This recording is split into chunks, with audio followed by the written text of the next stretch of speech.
Je vais vous présenter maintenant 4 fonctions qui permettent toujours de travailler sur des chaînes de caractères et qui sont assez proches les unes des autres. Donc on va voir tout de suite la première d'entre elles qui est la fonction concaténée dont je vous ai parlé dans la dernière vidéo. Et comme son nom l'indique, la fonction concaténée va vous permettre de mettre à la suite plusieurs chaînes de caractères. Donc toujours, comme je vous l'ai déjà dit, pour utiliser la suggestion donc d'Excel sur une formule, vous appuyez sur Tab donc sur votre clavier pour permettre d'afficher le nom de la formule sans avoir à le taper en entier. Donc concaténer, elle prend un nombre pas fixe d'arguments, donc au minimum un argument, mais ça peut être plus. Bien qu'un seul argument, ça n'a pas trop d'intérêt puisque ça reviendrait à garder la même chaîne de caractères.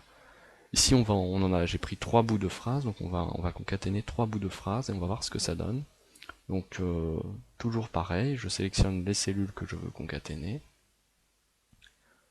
et j'exécute et donc j'obtiens ma phrase avec les 3 morceaux de phrases que j'ai mis dans des cellules.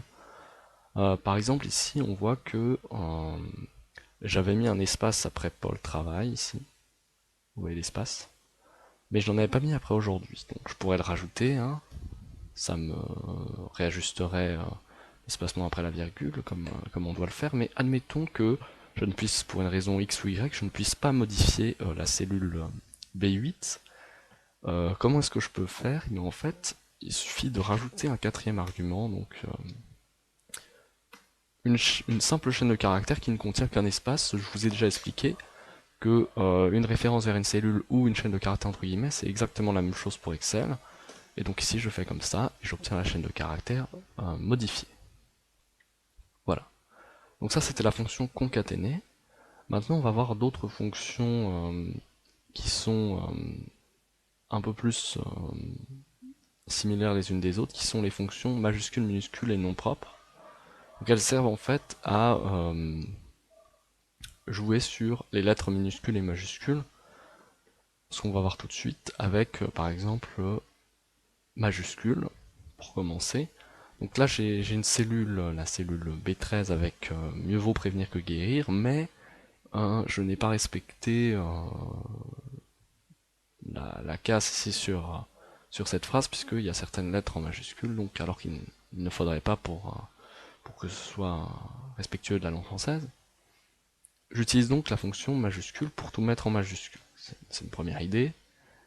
Elle prend en argument un seul argument, qui est la cellule dans lequel vous avez le texte que vous voulez mettre en majuscule, ou le texte entre guillemets, comme je vous l'ai déjà dit, et elle renvoie la même chaîne exactement en majuscule. Ça c'est une première option. La fonction minuscule, vous vous doutez un petit peu de comment ça fonctionne, c'est exactement la même chose, sauf que ça renvoie la chaîne en minuscule. Et la troisième fonction maintenant que l'on va voir,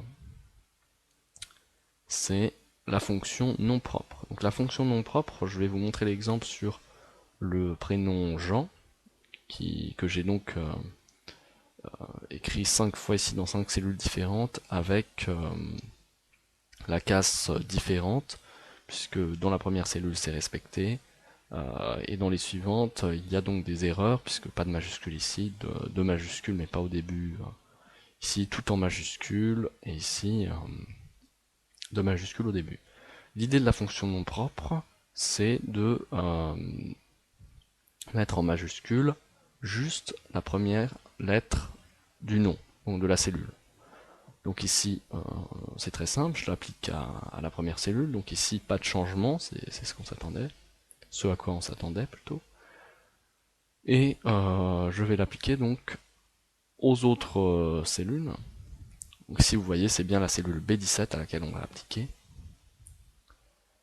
Ici, la cellule B18, etc. J'ai étendu la formule aux autres cellules sans maintenir B16 en argument, puisque je n'ai pas utilisé de dollar pour. Si j'avais mis $B$16 et que j'avais étendu, Là, ça aurait laissé $B$16, donc c'est la notion de cellule relative en fait. Mais ici, c'est bien B17, donc B18, B19 et B20 qui sont en argument. Et la fonction non propre remet la casse correctement avec la première lettre en majuscule et les suivantes en minuscule. C'est une fonction qui peut toujours être utile et qui permet de formater comme un nom une chaîne de caractères.